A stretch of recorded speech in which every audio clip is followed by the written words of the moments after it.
afternoon. We are here today to announce the findings of our independent investigation into the Dallas Basketball Limited, also known as the Dallas Mavericks. As Aaron just mentioned, my name is Ann Milgrim. I was the Attorney General for the state of New Jersey. I also am a former state and federal prosecutor. I started my career as an assistant district attorney in the Manhattan DA's office, where I handled domestic violence and sex crimes cases. I went on to become a federal prosecutor and eventually the lead federal prosecutor in the country for human trafficking crimes. I now am, as Aaron mentioned, I'm special counsel at Lowenstein Sandler, and I'm also a professor of practice at New York University School of Law.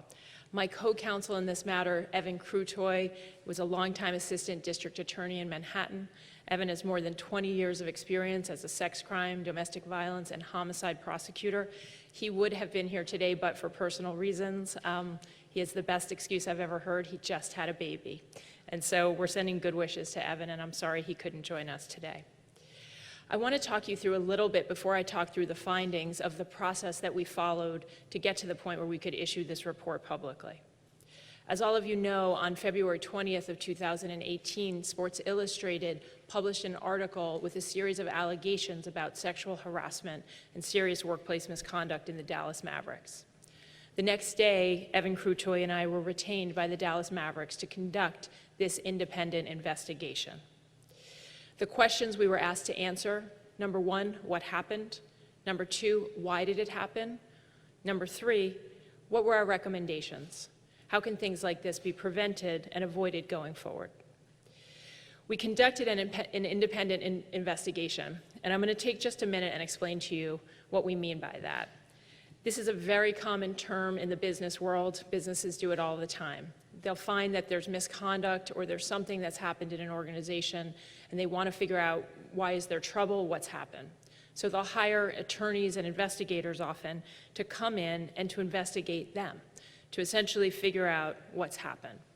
Now, the key part of this is the word independence, because it's critical for all of you to know that by the very terms of our contract, the findings and the conclusions are ours and ours alone.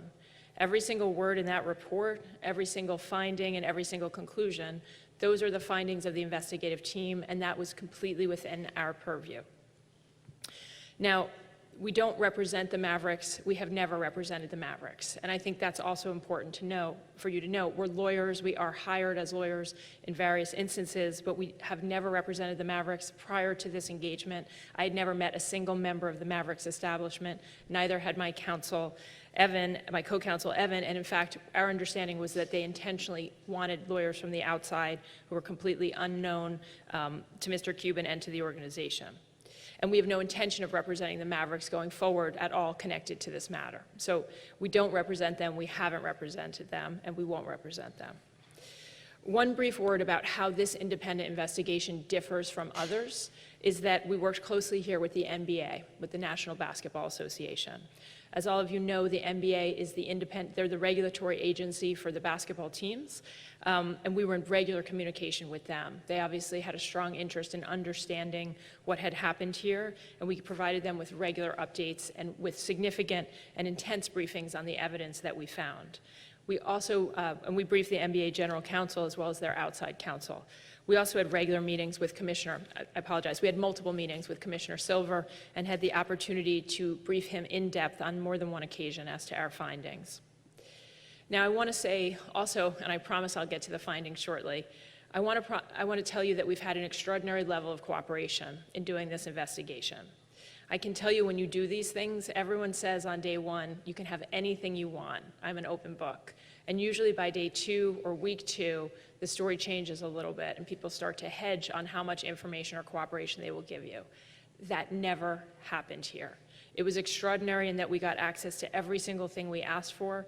We got access to every single employee, and we have found that same level of extraordinary cooperation, not just from Mark Cuban, but also from St. Marshall, the new CEO of the Mavericks, and indeed from the entire Mavericks team with whom we've worked during the past 7 months. During that 7-month time period, we interviewed 215 witnesses. We pulled more than 1.6 million documents out of servers. We also gathered human resources files and other documents. This was a very intensive witness and document investigation. Before I go further, I want to give you a very brief definition of sexual harassment.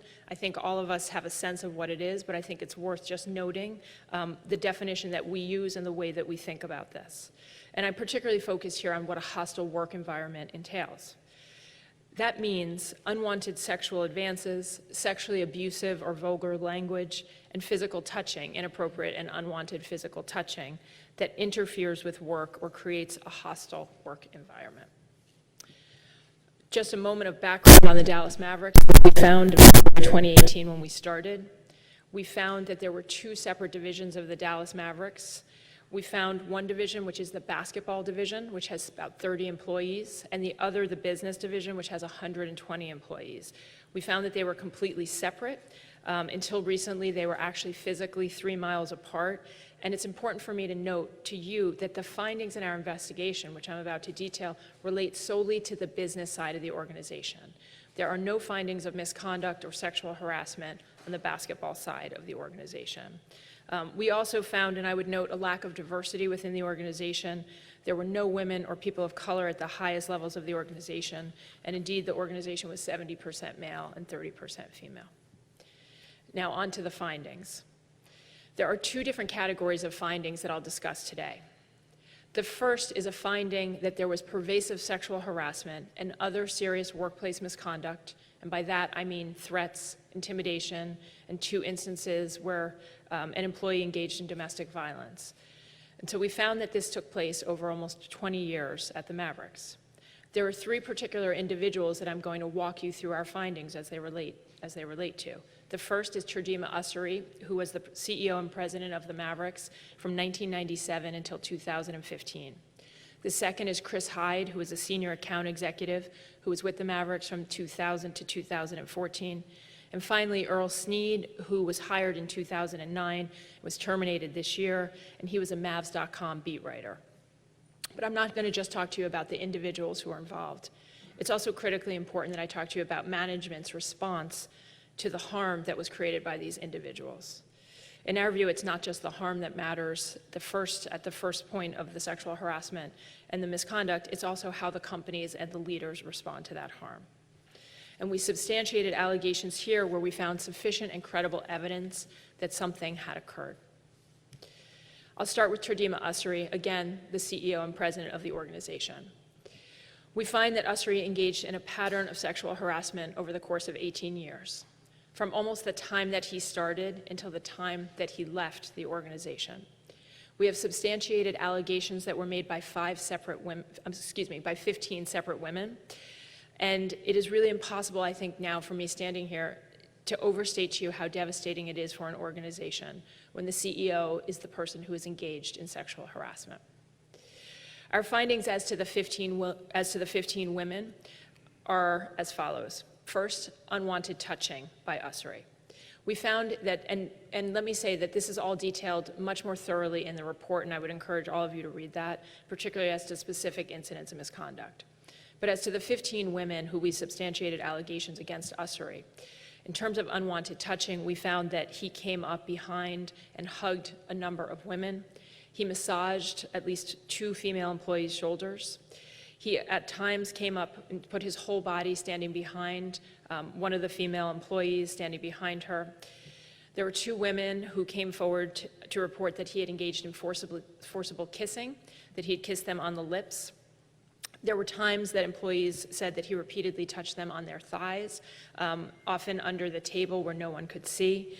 And there were many accounts that Ussery would touch a woman's hand or back and swirl one of his fingers while he was doing so. We also found that Ussery made inappropriate statements in the workplace, often at the same time as he was engaged in the touching I just mentioned. He asked more than one woman to marry him. He told one woman while he was holding her hands that he thought it looked very nice and asked her to marry him. He talked about sex and engaged in sexual innuendo throughout the office. He told more than one woman that she was sexy. And on one occasion, he asked a junior employee, "Will you love me one day?" Now, I want to note, and I missed one of the physical touching incidents that I want to go back to, because there was also comments made at this time, but there was one woman who was in fact the most junior woman in the office at the time that this happened, where Ussery asked, she had had surgery, and he asked to see the scar on her back. He then went, picked up the back of her shirt, turned her around, and touched her back. And this is something that Ussery acknowledged and admitted to during our conversation with him. Now, we found the women who we spoke to be credible. There were, again, as I noted, 15 separate women, many of whom had never met one another, had never spoken to one another. When we spoke with Ussery, he denied inappropriate kissing, touching, or making these comments to women. He even denied knowing 3 of the women whom we've substantiated allegations related to. Ussery did corroborate a number of things, and some of what we learned here today. He corroborated that he touched this very junior employee's scar. He acknowledged complimenting women, making sexual comments to one woman who he considered to be a friend, and he said that he would often tap women's knees, but denied that he would ever place his hand on someone's thigh or leg for an extended period of time. The second employee against whom we've substantiated a number of serious and inappropriate acts of misconduct in the workplace is Chris Hyde. Again, Hyde was an account executive in ticket sales from 2000 to 2014, and by all accounts, Hyde was the most successful ticket seller in the organization. We found that he engaged in a pattern of behavior, again, almost from the day he started until the day he left, and that there are dozens of instances, and I'm going to apologize for not detailing all of them here. I'll give you a high-level overview and then again refer you to the report. But we found that he frequently made sexual comments to women, that he propositioned women. At least 7 separate females told us that he propositioned them. He made threats and intimidating comments to both women and men in the Mavericks organization. In one instance, there was in 2011, and it was captured on video, there was an instance when Hyde came into the office and a used condom fell out of his pant leg. This has been publicly reported before. It's noted in the report as well. That was captured on video, and it was during the workday. There were many, many instances, too many almost to talk about, where Hyde was found to have pornography on his computer or to have sexually graphic images, including sexually graphic images of himself. Even Ussery acknowledged that he had seen sexually graphic images of Hyde on Hyde's computer. There were 14 specific employees that personally saw the pornography and the sexually graphic images on Hyde's computer. There were another 50 who stated that they knew about it and knew about Hyde's watching pornography in the office. In 2009, we found that Chris Hyde made threats against coworkers, and I'll talk just for a second about this particular example. During a conversation about a recent mass shooting, we found and have substantiated that Chris Hyde said to at least 2 employees who he was with, if I were going to do this, I would go home, get a gun, come back, and I would take you out. And then he said to the female employee, I would take you out first, and to the male employee, I would take you out second.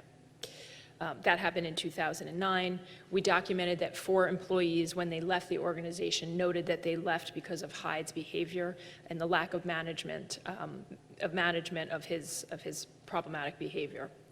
Hyde also sent sexually explicit emails, including to his supervisor, George Prokos, who is his boss. It's really difficult to explain, I think, the impact that Chris Hyde had on the Mavericks organization during the time that he was there. We found that it was a devastating impact on the organization, and indeed that it had poisoned the entire office.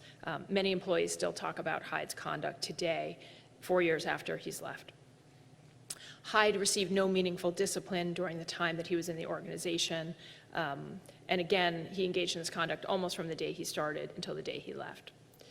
As to Earl Sneed, the third individual against whom we substantiated serious workplace misconduct, we found that he physically assaulted 2 women that he was romantically involved with. The first was his girlfriend at the time, who alerted the Mavericks leadership to the fact that she had been assaulted by Snead. She also suffered a broken wrist in a particularly violent incident. 3 years later, Snead assaulted a coworker with whom he was romantically involved, and her bruises were in fact witnessed by other Mavericks employees. So those are the 3 individuals against whom we've made significant findings of workplace misconduct. I want to turn now to talk about management's response to these employees. And again, and I want to say this, and I'll say this a couple more times, this isn't just about 3 bad actors. Yes, they were bad actors, but it is also more than that. This is about the harm that is created to the women, plus the management's response to that harm. And what that equals is the overall harm that took place for the women and for all the employees of the organization. And so it's not enough just to see the harm or to see the 3 individuals. It's really important to understand how this was handled or not handled during the course of time. Now, as to Terdema Ussery, there is not a single human resources complaint in his file, not one. There is no evidence that Mark Cuban knew anything about Terdema Ussery. And to put a point on that, we interviewed, as you know, 215 witnesses. Not a single witness said that they had told Cuban anything or emailed him anything. We didn't find a single document or other piece of evidence showing that Cuban knew about Ussery's misconduct.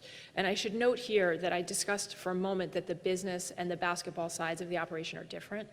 Cuban was involved on a daily basis on the basketball side.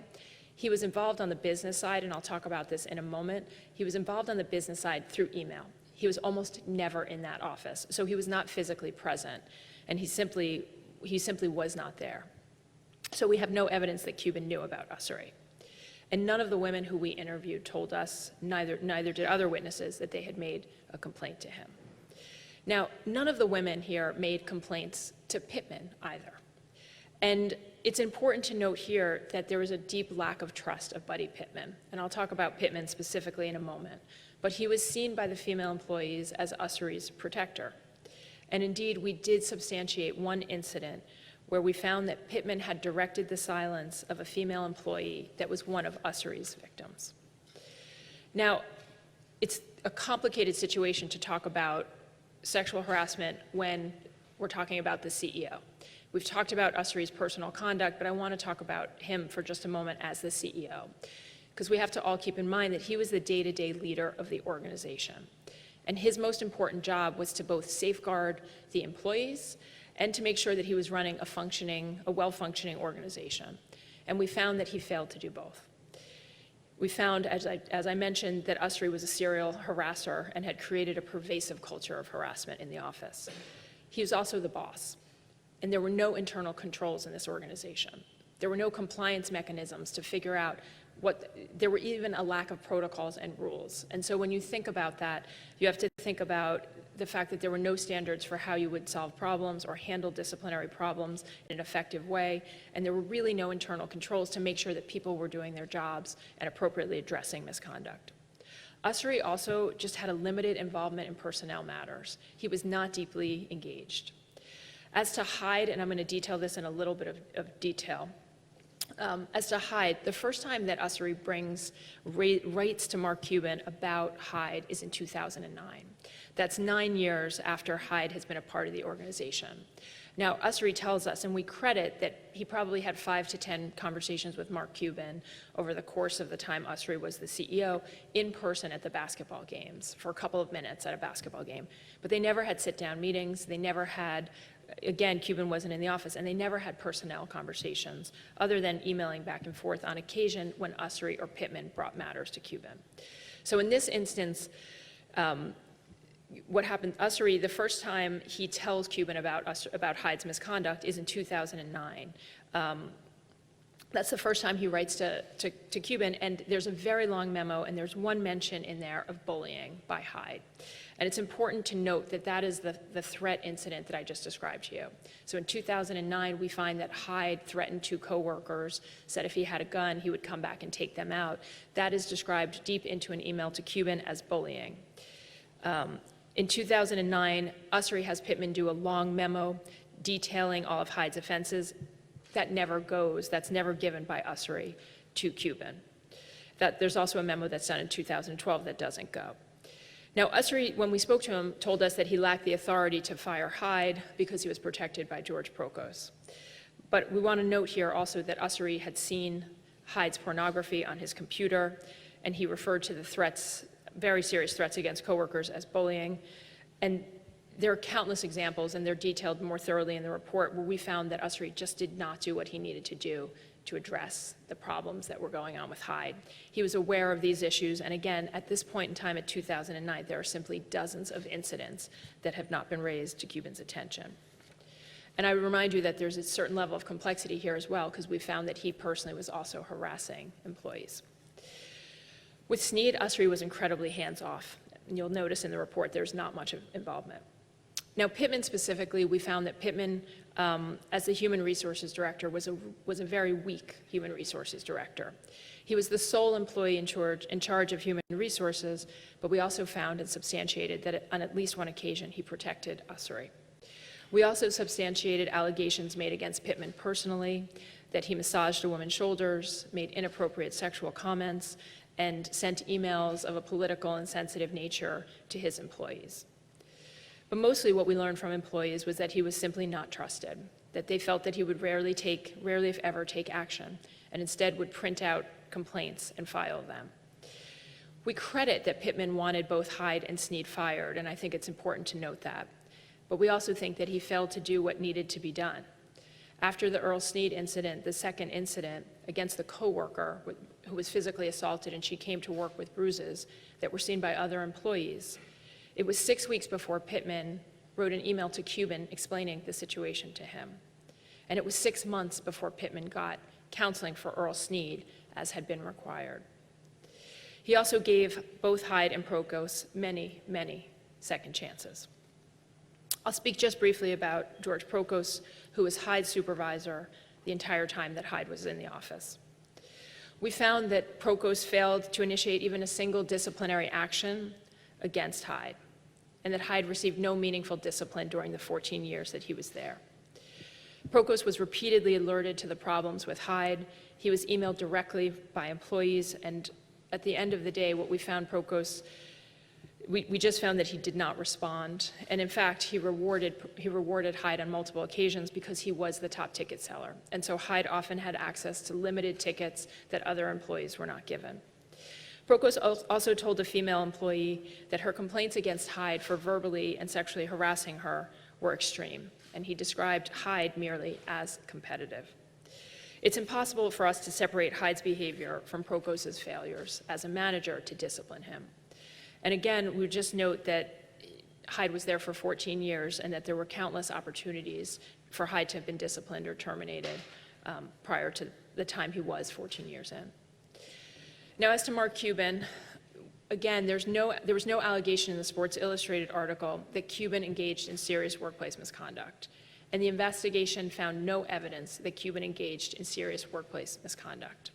He was the owner of the team, and as I've noted, he was not part of the day-to-day management of the business side. He was heavily involved on the basketball side. He was a daily presence there, and he was engaged on the business side, particularly as it related to game days, but this happened remotely and by email. What I want to do at a high level is explain to you with Cuban, what we found is that there were both problems with process and with substance. So first, as to process, we found that he had an absolute right to rely on his management team to run the day-to-day of the organization, to rely on Ussery, on Pittman, and on Prokos. But when they brought him a handful of disciplinary matters, like they did, we also found that it was incumbent upon him to get the full and accurate picture of what was happening. You can't be half into a personnel disciplinary matter. You're either all in or you're not in. And we found that there was no process. It was never clear as to why things would be elevated to him, when they would be elevated to him, or even what process he would follow once they were. But again, when people engaged him on a handful of issues, he engaged, and he often did so without full or accurate information, and he didn't ask for more information. And we find that those were mistakes in judgment. We also find, and I'll talk about the substantive decisions, but I'll give you the high level, which is on a substantive level, we also find significant errors in judgment and decisions that Cuban made both as to Hyde and as to Snead. As to Hyde, to be a little bit more specific, we found that Cuban was not given full or accurate information about Hyde. The first time Cuban is alerted to a problem with Hyde, it's a 2008 incident where Hyde has pornography on his computer. That comes to Cuban through the Mavericks General Counsel, and it's come to the attention of the General Counsel because of an outside litigation demand. So just to summarize that, There's an outside demand for information. The general counsel for the Mavericks gets that and tells Cuban, Chris Hyde has pornography on his computer. Cuban immediately emails Hyde and says, get the pornography off your computer or you're fired. And so that's Cuban's first disciplinary interaction with him. Then there are two instances in which Ussery gives Cuban a heads up about misconduct by Hyde. The 2009 quote-unquote bullying incident, again, which we found was misleading, but nevertheless Cuban was notified of. And the 2010 incident where Hyde is actually put on probation for being late to work. Then in 2011, the Condom Incident. And this is where we find that Cuban made a substantive error and a significant error in judgment. What we find is that Cuban should have fired Hyde for that incident and that incident alone. Instead, he emailed Ussery back saying, don't make a bigger issue out of it than it is. The investigative team concluded that it was indeed a big issue and warranted termination. We also found that Cuban should have gotten the full picture. And it's shocking to us that he was not given the full picture, either at this point in time or at other points in time. After Cuban had told Hyde, you cannot have porn on your computer, Hyde had continued to have pornography on his computer, but no one had alerted Cuban. The threats of bullying was never fully explained to Mark Cuban. He was never informed about these threats against coworkers, and there were just countless incidents with Hyde threatening coworkers, inappropriately sexually propositioning them, that never went to Cuban's attention, including the lengthy memos that I mentioned detailing all of Hyde's problems. Again, there was a real flaw in the process, and there was also a wrong decision in our view on the substance of that decision. There were later allegations, and I should note that Cuban, in our interviews with him, and we interviewed him on multiple occasions, on one instance for a full day, he took full responsibility for these decisions, as well as for the flaws in the process. I should tell you also that Cuban was later made aware that there were allegations that Chris Hyde was engaged in financial kickbacks with the organization in both 2011 and 2013, and that Cuban ultimately fired Hyde in 2014 when there was a request made to allow some of the problematic account executives to work from home, and Cuban said no, just fire Hyde. As to Earl Sneed, there were two separate incidents. Briefly, for the first incident, Cuban was not given a lot of information or full information, and in fact, no one in the Mavericks organization got the full picture. And it's really important to note this because they didn't ask questions, they took Sneed's version at face value, and that includes Pittman and Ussery, and that's the version of events that they gave to Cuban. As to the second incident, it's very clear that Buddy Pittman did want Earl Sneed to be fired, and that recommendation was made clearly to Mark Cuban. Mark Cuban did not fire Earl Sneed on that occasion after the second domestic violence incident. And I'll just remind you that that incident was the assault of a coworker, a woman who also worked for the Mavericks. And here again, we find that Cuban made a significant error in judgment in not terminating Sneed at this moment in time. Sneed had been untruthful with the organization about the first incident where he had ultimately pleaded guilty. He had here assaulted a coworker, and there were other employees who had witnessed this. And he had not been truthful with the organization when asked about both of those incidents. Furthermore, it was impossible for the victim to stay in the organization without Sneed being at least suspended and investigated or ultimately removed. I'd note again that Cuban took responsibility for that decision, but that was a finding of the investigative team. I want to quickly go through the recommendations, and then I want to say a couple things about what we've seen in the Mavericks since February, and I want to conclude and give Sint an opportunity to talk with you a bit. There are 13 recommendations. There are a lot of recommendations, so I'm going to give them to you at a very high level. But it's important for you to understand that all these recommendations are evidence-based. They come from research, they come from reports issued by the Equal Opportunity, by the EEOC, and from others. The first recommendation we made was to increase the number of women in the organization, both as supervisors and as line employees. This has been found to be the single most important thing that organizations can do to prevent sexual harassment and significant workplace misconduct towards women. And the second recommendation is to improve formal reporting practices and to create new and informal paths for women and men and everyone to report misconduct.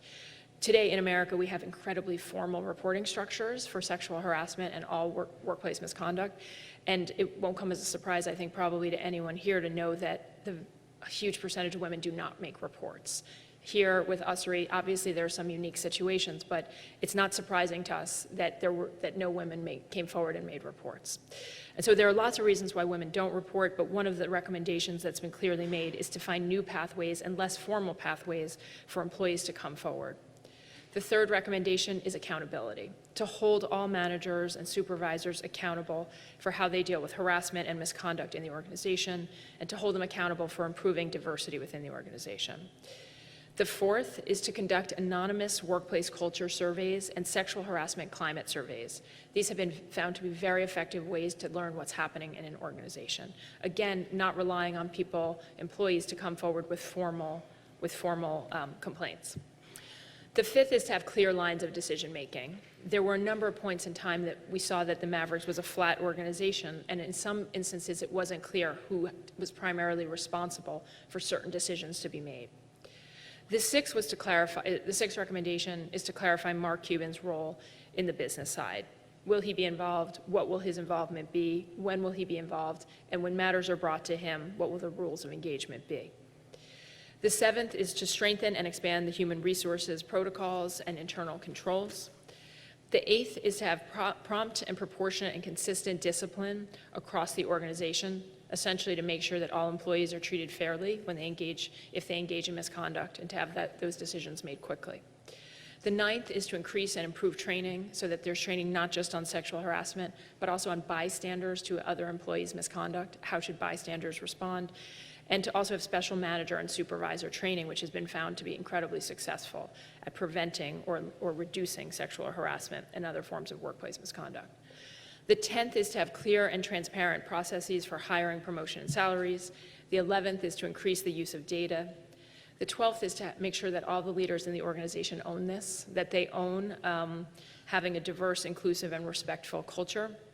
We found very much when we did the research into this area that leadership matters, and so having the leaders at the top be a part of the trainings and be deeply committed to this is very important. And the 13th thing we found was that the Mavericks should have a full-time general counsel. Now, in doing this kind of work, it's very common to make recommendations and then to see a couple of those recommendations have been instituted, but most are not.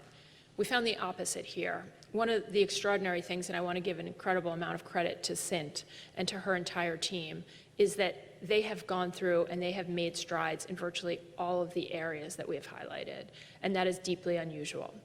And I don't want to suggest that you can change 20 years of a culture in 6 months or 7 months, but what they've done in our view is really incredibly important and gives us great confidence in the organization. Before I conclude, I want to thank particularly all the individuals who cooperated with this investigation, and in particular, of course, the employees of the Dallas Mavericks. We were deeply impressed by all of them, and we found them to be committed to their jobs and to the organization and to the mission of the organization. We found them to be extraordinary. We found that the Mavericks was an incredible organization with employees who want to work there and who want to be there, and we're very grateful to everyone who spoke with us. I want to conclude by noting that we have substantiated a significant number of instances of sexual harassment and workplace misconduct. We have detailed the failures of management to effectively respond to this misconduct. But at the end of the day, for the investigative team, this is about more than just that. For 20 years, there was an environment in which 3 individuals were allowed to keep engaging in deeply harmful behavior.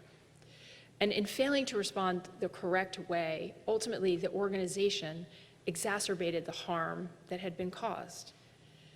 There were many instances of sexual harassment, physical violence, and threats and intimidation against women, and threats and intimidation also against male employees. But whether or not someone was a victim or not of the organization, it impacted every single employee. And one of the things we found is that it's not just about the harassment and the physical assaults and the threats. It's also about the ability of women to work in that organization. And I want to stress this because I think people are prone to say, well, there are 3 people, or this is a story about 3 people. And it's not just a story about 3 people. This is a story about the countless women in the organization who had their ability to work for the Mavericks or to work in sports deeply impaired by what happened here.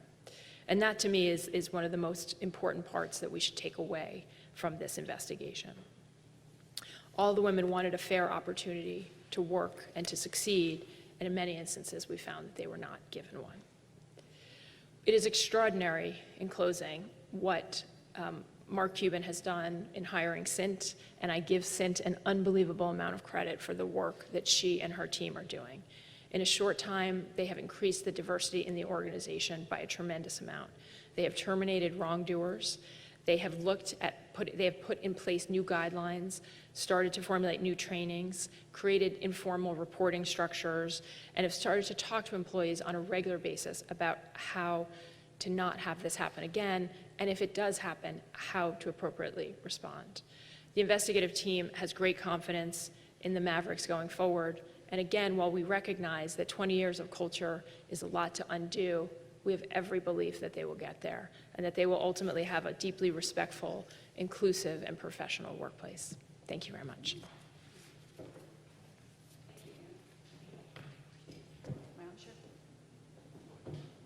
I was ready to turn it over to Sint, but not yet.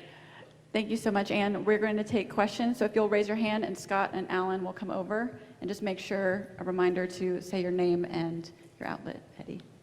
Yeah, Eddie Sefko, DallasNews.com. All the changes in the front office are admirable, but I'm wondering from an outsider's point of view, it just seems like this is sort of, especially with the penalties from the NBA, this is an attempt to kind of money whip the problem. And what would you say to all the victims, all the women who were victims for years and years of this, and you know they've not even gotten a formal apology? Yeah. So let me just talk for 1 second about the NBA sanction, because you mentioned the $10 million payment that will go to women's organizations. There are a couple of things I would say. First of all, you know, I'll speak personally here. I think if there's a possibility that something good for women and women's organizations can come out of something that we found was bad, then you know we're pleased to hear that, right? I think that's an important thing to note, that $10 million is an extraordinary amount of money that I am hopeful will be used to improve many women's lives. What I think is most important about the NBA, and I know that $10 million is the thing that you know sort of will catch people's attention, but I personally am really heartened by the compliance aspect of it, by the fact that the Mavericks will be required to give quarterly reports and will be sort of monitored. I mean, you know, when I was Attorney General, the state police was under a consent decree, so they were monitored by the United States Department of Justice.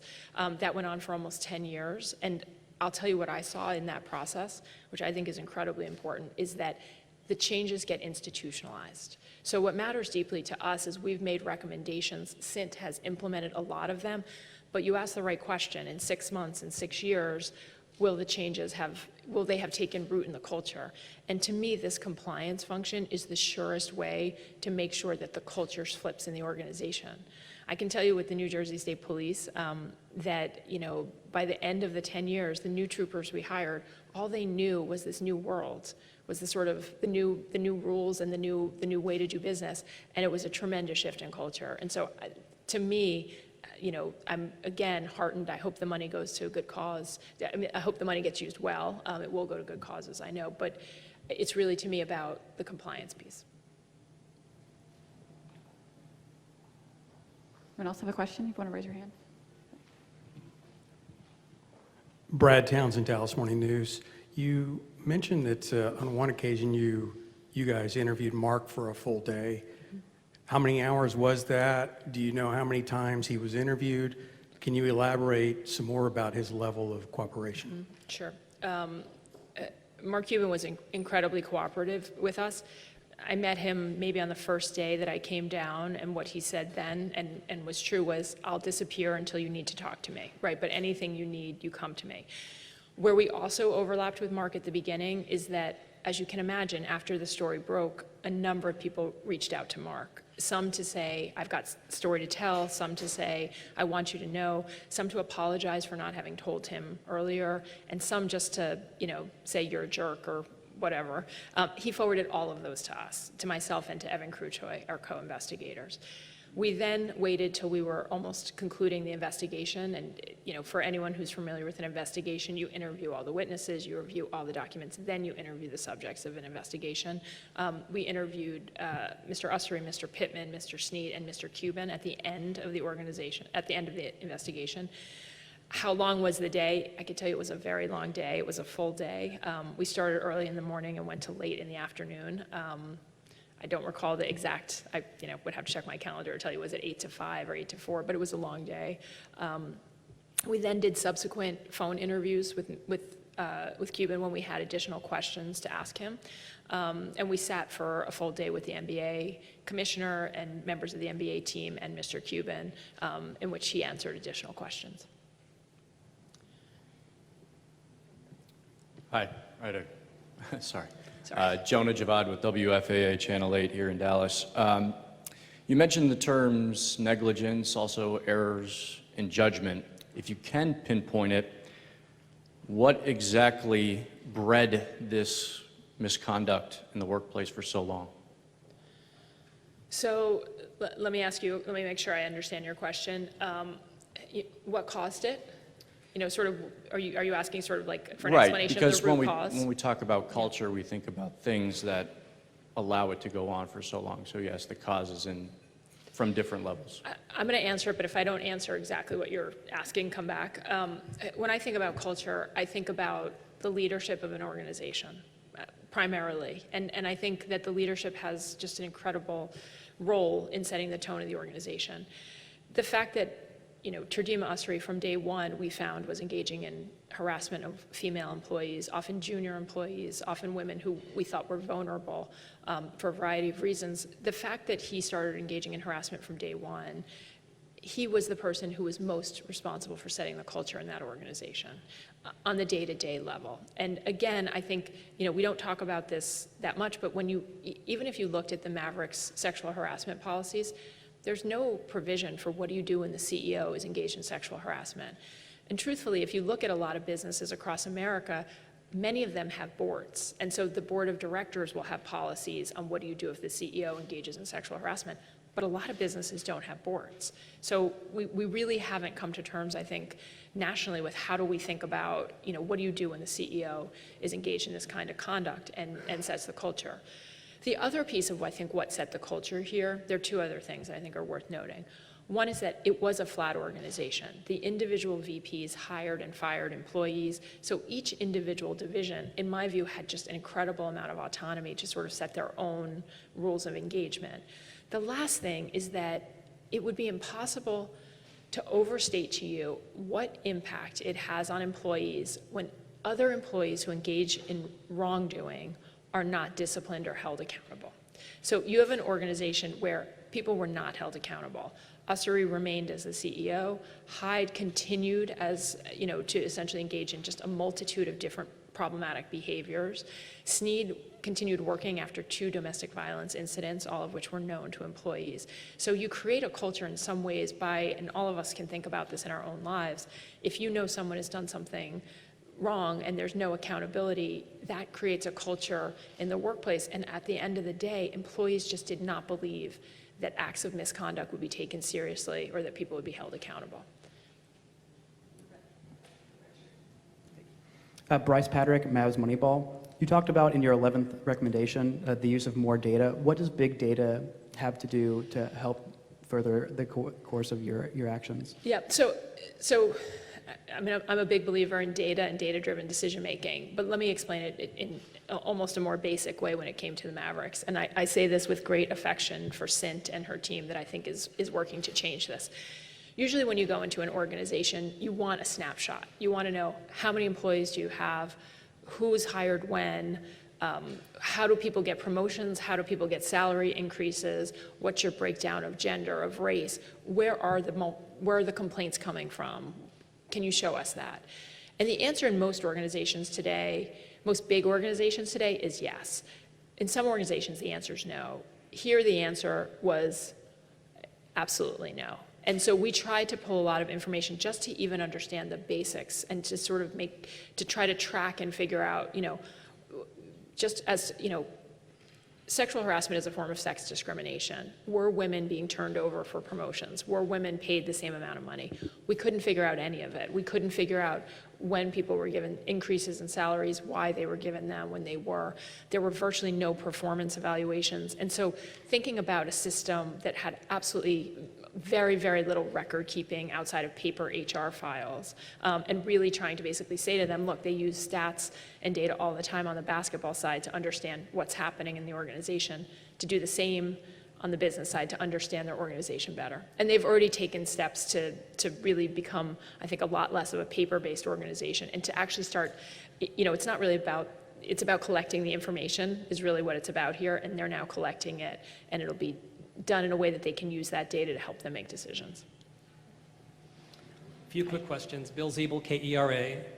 Did you look into the allegations in Oregon against Mr. Cuban, which is separate from this particular series of events over 20 years? And Can I answer one at a time? Lawyers call those compound questions when you get 2 or 3 in there.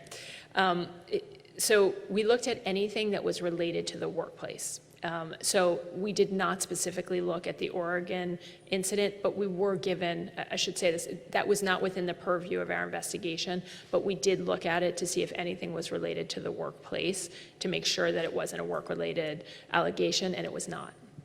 Is the evidence you've uncovered and reported here usable in court should any of these women or others who say they've been harassed want to sue the NBA, or in particular, the Mavericks?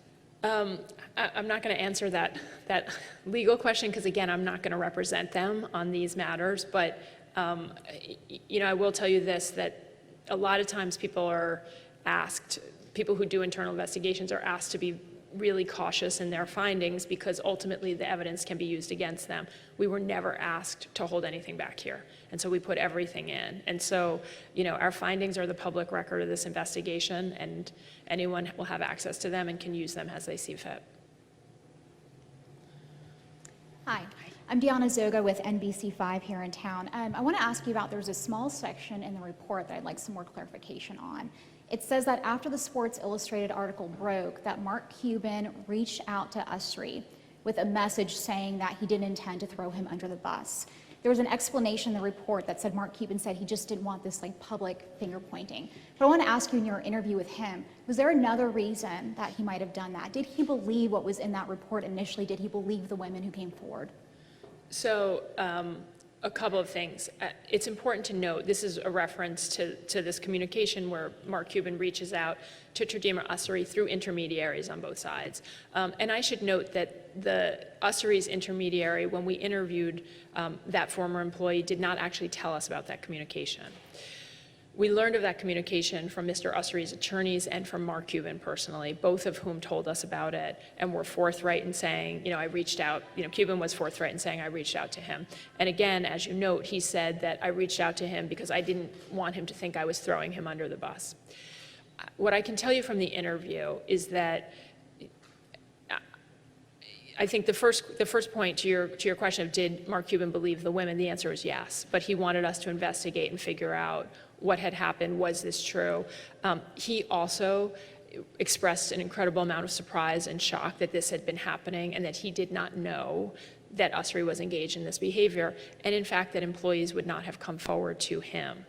Now, as to that specific interaction, and I just want to address it for a minute, if you're in my shoes and in Evan Crutoy's shoes, the question you ask is essentially, did this have any impact on our investigation? So there's an outreach by Cuban to Ussery to say, by basically everyone's admissions, I'm not trying to throw you under the bus, and I'm not coming after you, or whatever the exact language is.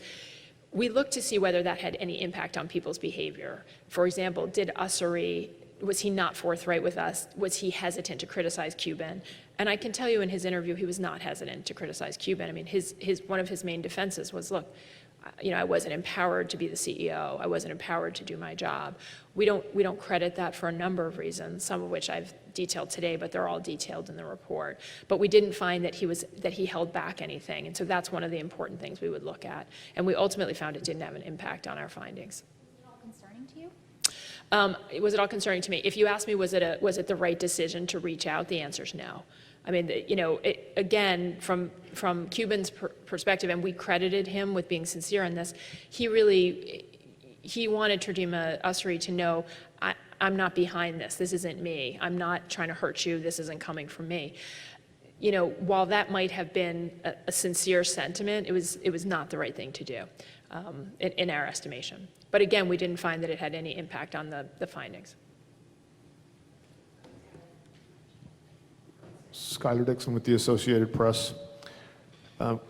You essentially cleared Mark in the Ussery matter, but I just wondered how much of an indictment it was of him not to have fired Chris Hyde or Earl Sneed when the condom issue and then the twice domestic violence issue. Yeah. So I think, you know, to sort of say this in the big picture summary of how we see this, we found that Cuban engaged, that there were errors that he made, both in terms of the process in running the organization and in terms of the substantive decisions he made. So as to both Snead and Hyde, again, he was not given full and accurate information, and it is deeply surprising that he was not given more information, particularly when decisions were elevated to him. But once those decisions came to him, we found that it was incumbent upon him to get the full information in every decision he made and to get an accurate picture of people's conduct and their misconduct. As to those specific instances where we say he should have fired them, one was the second domestic assault by Earl Sneed against a coworker, and the other was the used condom by Chris Hyde being found on the floor, which of course happens after he's already been found to have had pornography on his computer. So those are the two substantive ones. To come on the process, I think, you know, here's the complicating thing and here's the finding, which is that we did find that Cuban wanted to rely and did defer on his leadership team. He kept Ussery in place. Ussery had been hired by Mr. Perot. Cuban kept him in place. He was with the organization for 18 years, and Cuban deferred to him. Ussery and Pittman both regularly hired and fired people, and they never told Cuban. Again, Cuban was not in the office. He was at arm's length doing emails, but he also did engage. And so it comes back to this question of, you know, you can't be half in and half out on disciplinary decisions. And what Cuban, we found, there, you know, in not getting a full information, he made mistakes as to all these decisions, but even in some ways allowing himself to be engaged in this sort of ad hoc way where sometimes people brought him matters and sometimes they didn't. There really needed to be rules of engagement and when they were going to go to him and what and how he was going to make decisions, and that didn't exist. And so I think, you know, we found significant errors in the organization, and some of those errors are omissions of not being, you know, not knowing something or being present, and some of them are substantive. But, you know, I think, does that answer your question? Okay, it's a long answer, I apologize. Clayton Neville, WBAP, KLIF News in Dallas. Thank you. Some of the behaviors are pretty disturbing that you've highlighted here. Why do you believe that there wasn't more of a public outcry over the last 20 years from the employees? So, you know, it's interesting, and I've thought about this a lot because particularly there are a number of women who don't come forward, and there are a number of women who, you know, came forward as a part of our investigation who confided in us really for the first time that they had told, they were not interviewed by Sports Illustrated, they did not come forward to the media. And there was one particular conversation where we talked about the fact that, you know, during this first incident in 1997, 1998, it came out about the same time as the Monica Lewinsky scandals, and the impression amongst the women that it would not be good for them or for their careers to come forward. And so I think that historically, that there was some fear to come forward. I think the other piece of this, and you know, this is a national problem, and I should say this, we don't think, this is not something that's isolated to the Mavericks, right? I mean, I think we're all watching this happen nationally. There are unique facts here, and there's a length of time that's pretty stunning. But this is really a problem I think we're seeing in all parts of society. And just the majority of women do not make reports, and they do not come forward. And if you look at the research and you sort of look behind some of this, you find consistently that when women do make reports, they are retaliated against. They do end up leaving their jobs. They do end up with worse jobs. So the outcomes are often pretty negative when they come forward. And so it's kind of an incredible leap of faith that you're asking people to make. In this organization, I think employees didn't know where to turn. Because again, you have a CEO who's engaged in conduct, and this idea that you would turn to the media, I think is a pretty recent one on the Me Too, in the Me Too space. And so I think a lot of it may have also been that the women didn't all know about each other, right? And so there is some of the, once Sports Illustrated came out, a number of women realized that they wanted to talk as well. Last question. Yeah, Eddie Sefko, Dallas News. Cent may have already taken care of this, but I believe it was recommendation 6 where it says something about Mark Cuban's role in the front office has to be more well-defined. Well, it's been pretty well-defined that he doesn't want any part of that. So, I mean, how does that evolve, or does he have to take more responsibility? The recommendation, I'm going to turn it to Cent in 1 second. The recommendation was not that he had to be more involved. It was that there had to be clear lines of when would he be involved and when he would not be involved. And again, it goes back to, if you're going to be involved in personnel decisions, what personnel decisions are those? When do they get brought to your attention? Or does he not want to be involved in any of it and wants to defer all of it to Cent? So it wasn't a recommendation that we were saying you have to be more involved. It was more a recommendation of saying you have to be very clear. Everyone has to be clear about when you will be involved and when you will not be involved. Thank you. Thank you all. Thank you, Ann. Next is Cent Marshall, President and CEO of the Dallas Mavericks.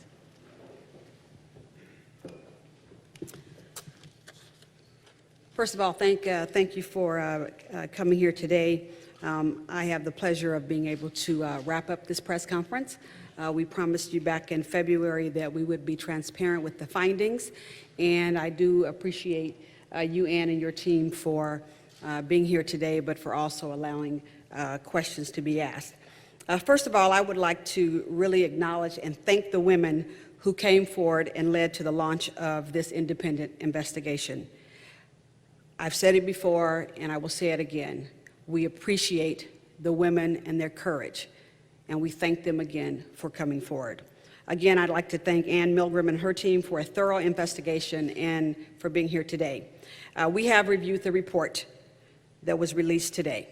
13 recommendations have been made, and fortunately, due to the formation and implementation of our 100-day plan, we are well on our way to transforming the culture of the Dallas Mavericks organization, the culture that is painstakingly described in the report. Since March, we have made significant changes in the 4 key areas that I described in the February press conference: modeling zero tolerance, creating a Mavs women's playbook, improving operational effectiveness, and transforming the culture of the organization. So let me just hit modeling zero tolerance first. We have established a work environment where disrespectful and exclusive behavior is neither accepted nor tolerated. Our new Chief Ethics and Compliance Office, led by Cindy Wells, is fully functioning.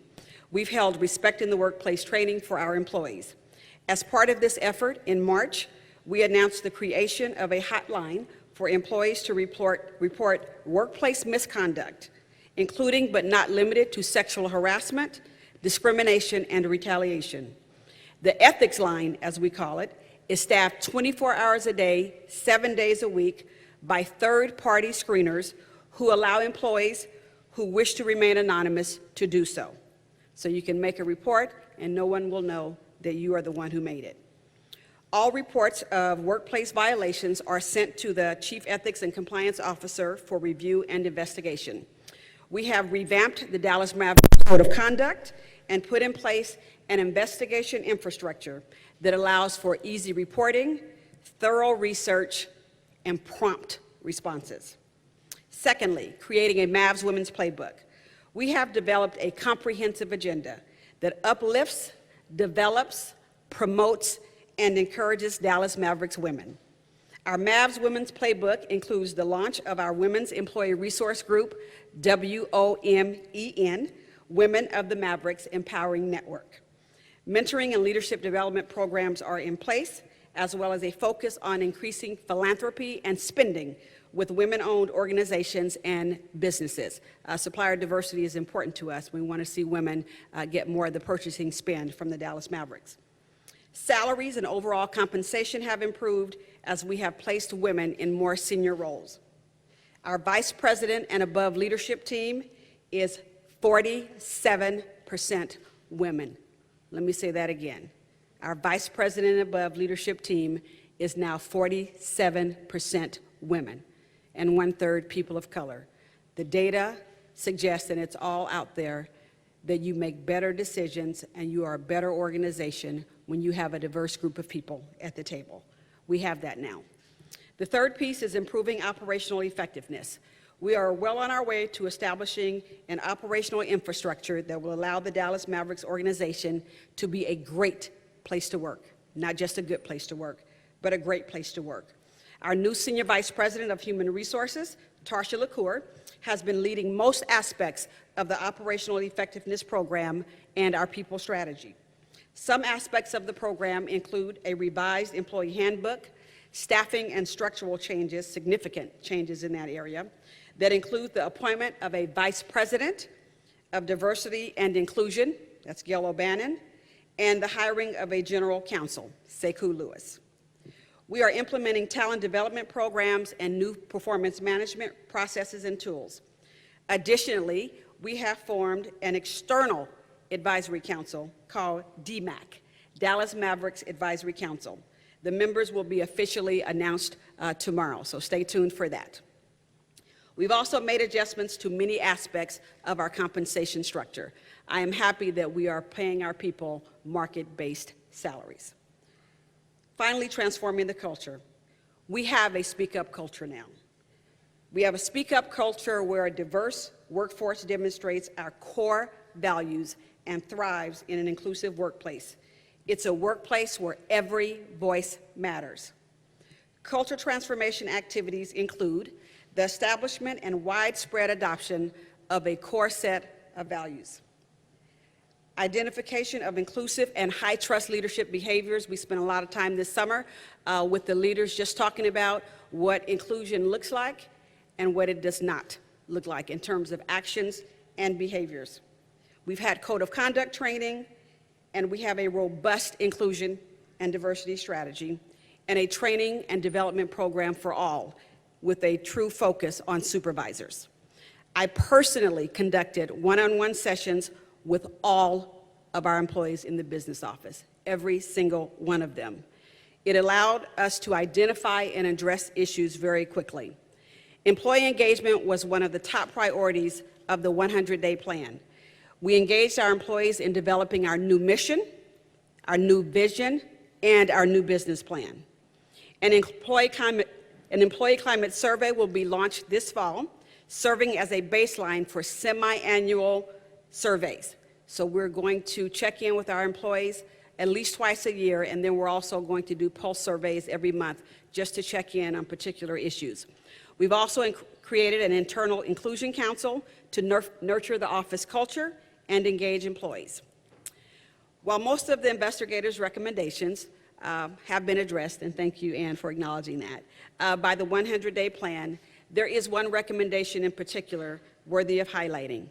Recommendation 3, and this is one that really caught me. It reads, evaluate and hold accountable all executives, managers, and supervisors on their efforts to eliminate harassment and improve diversity of all kinds throughout the organization. The report provides overwhelming evidence that some of our leaders did not foster an anti-harassment, respectful, inclusive, and diverse culture. As swift action was promised back in February, those leaders are no longer with the Dallas Mavericks. What you will see moving forward is a new leadership team, most of whom were either not employed by the Dallas Mavericks or not in a leadership position prior to my arrival. You will see a team that values inclusion and diversity, nurtures a speak-up culture, responds to issues, and demonstrates a zero tolerance for behavior that is inconsistent with our new core values of character, respect, authenticity, fairness, teamwork, and safety, both physical and emotional safety. I'd like to apologize on behalf of the Dallas Mavericks organization to current and former employees who worked in an environment where there were, as stated in the investigator's report, numerous instances of sexual harassment and other improper workplace conduct. The report also states the harm to women included deep impairment of the ability of women to go to work and do their jobs. That is so terribly troubling to me, especially as a woman. I have 2 daughters. I just can't imagine working in that kind of environment. It is regrettable that this problematic workplace culture was not addressed sooner. I do believe we have now addressed it and created an environment that is respectful of women and men. We will continue to take steps to support and restore employees as best we can. Having investigated and acknowledged the past and taken swift action to ensure a better future, our team is moving forward. We are determined to live out our short-term vision of setting the NBA standard for inclusion and diversity. The league has made their statement, and we accept it. We have a plan that we have presented, and we feel like we are an organization that will be exemplary from top to bottom. The investigation is officially behind us, and a new exciting future that sets the path for diversity and inclusion in sports is in front of us. That's our opportunity. We get to define what diversity and inclusion in sports looks like for the NBA, for sports, and beyond. We get to do that at the Dallas Mavericks. We get to show what happens when you have a diverse group of people at the table, when you have women that are a part of a leadership team. We get to show women that you can have a career in sports. In closing, I want to thank the investigators for doing such a thorough job. Thank you, Ann. You are the best. You and your team hope to never see you again in this capacity. In this capacity. Many thanks to all those who cooperated with the investigation. Thanks to the current Dallas Mavericks employees for staying focused and delivering with excellence. I cannot think of a better group of people to work with.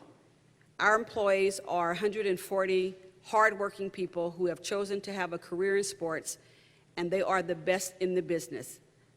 I am so proud to be their leader.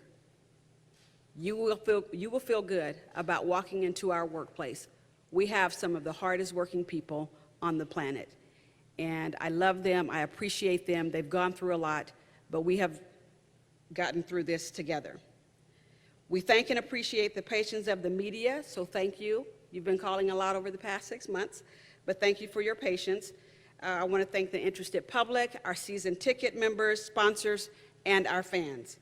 And once again, thank you to the courageous women who came forward and told their stories. I've met with some of them, and I can attest to their courage. They've made us better, and our desire is for them to be better too. So having said all of that, thank you all for coming. Again, thanks for your patience.